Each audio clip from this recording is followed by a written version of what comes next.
Hello दोस्तों, मैं मुकुंद हूं और मेरे चैनल मुकुंद बायो मीडिया पर आपका हार्दिक स्वागत है। तो आर्कटिक बर्फ और बर्फ की एक धरती है। यहाँ रहना बहुत मुश्किल है, लेकिन यह कुछ अद्भुत जानवरों का भी घर है। इनमें से एक है वॉलरस। वॉलरस बहुत बड़ा होता है। ये आर्कटिक के सबसे बड़े जानवरों में से एक है। वॉलरस बहुत दिलचस्प होते हैं। ये अपने बड़े आकार और लंबे दांतों के लिए जाने जाते हैं।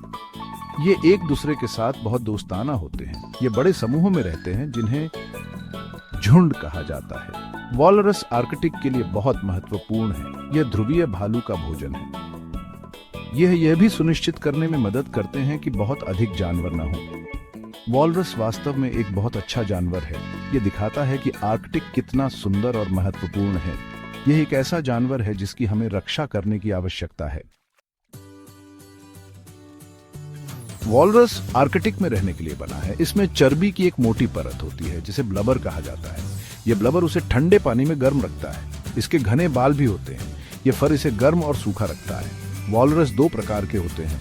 अटलांटिक वॉलरस थोड़ा छोटा होता है। प्रशांत वॉलरस बड़ा होता है। दोनों ही ठंड में रहने में माहिर हैं। वॉलरस के बारे में सबसे अच्छी चीजों में से एक उनके दांत हैं।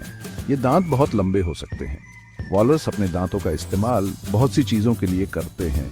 इनका उपयोग वे पानी से बाहर निकलने के लिए करते हैं। वे उनका उपयोग बर्फ तोड़ने और अपनी रक्षा के लिए भी करते हैं। वॉलरस में विशेष मूंछें भी होती हैं जो चीजों को महसूस कर सकती हैं। ये मूंछें उन्हें भोजन खोजने में मदद करती हैं। वे रेत में दबे हुए क्लैम को भी ढूंढ सकते हैं। वॉलरस अपना अधिकांश समय पानी में बिताते हैं। वे बहुत अच्छे तैराक होते हैं। वे बहुत देर तक अपनी सांस रोक सकते हैं। इससे वे भोजन की तलाश में गहरे गोता लगा सकते हैं। वॉलरस बहुत सी अलग अलग चीजें खाते हैं। वे ज्यादातर क्लैम और अन्य शंख खाते हैं। वे मछली, स्क्विड और समुद्र के अन्य जीव भी खाते हैं। वॉलरस अपना भोजन समुद्र तल पर पाते हैं। वे क्लैम और शंख खोजने के लिए अपनी मूंछों का उपयोग करते हैं। फिर वे अपने मजबूत होठों का उपयोग भोजन को गोले से बाहर निकालने के लिए करते हैं। भले ही उन्हें पानी पसंद हो, वॉलरस को आराम करने की जरूरत होती है। वे खुद को पानी से बाहर बर्फ या जमीन पर खींच लेते हैं। यहीं पर उनके बच्चे पैदा होते हैं। वॉलरस एक कीस्टोन प्रजाति है। इसका मतलब है कि यह आर्कटिक के लिए बहुत महत्वपूर्ण है। वॉलरस ध्रुवीय भालू का भोजन है। वे बहुत सारे क्लैम और शंख भी खाते हैं। शंख खाकर वे यह सुनिश्चित करने में मदद करते हैं कि बहुत अधिक न हो। यह आर्कटिक में चीजों को संतुलित रखता है। वॉलरस अन्य जानवरों के लिए भी घर बनाते हैं। जब वे क्लैम खोदते हैं तो वे समुद्र तल में छेद कर देते हैं। ये छेद दूसरे जानवरों को छिपने की जगह देते हैं।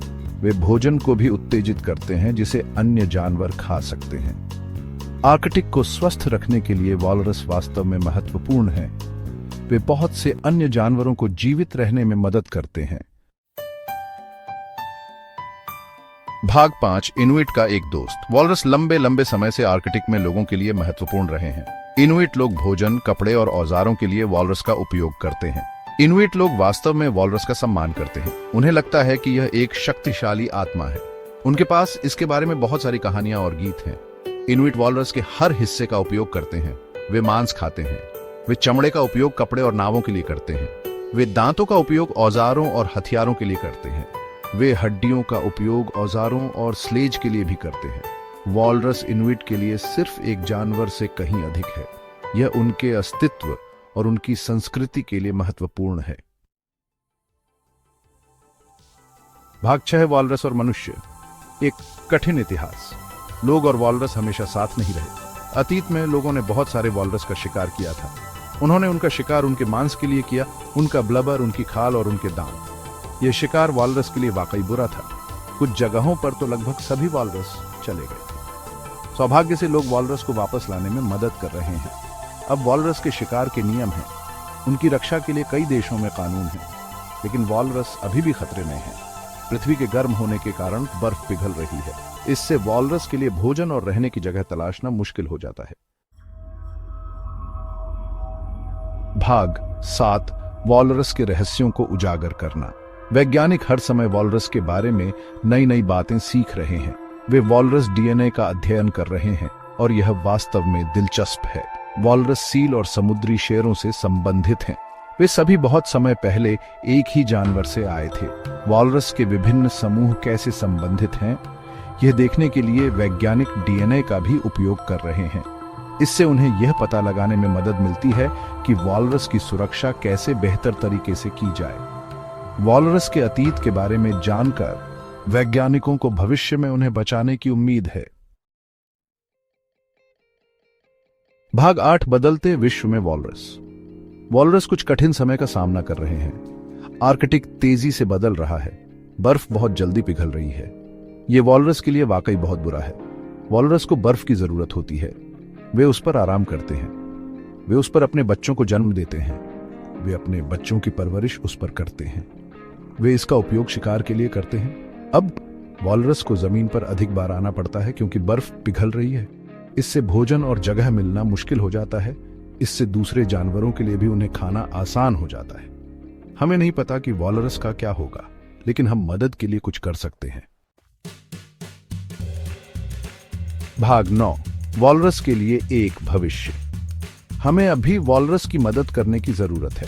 हमें कम प्रदूषण करने की जरूरत है। इससे पिघलती बर्फ को धीमा करने में मदद मिलेगी। हमें वॉलरस का अध्ययन करने वाले वैज्ञानिकों की मदद करने की भी आवश्यकता है।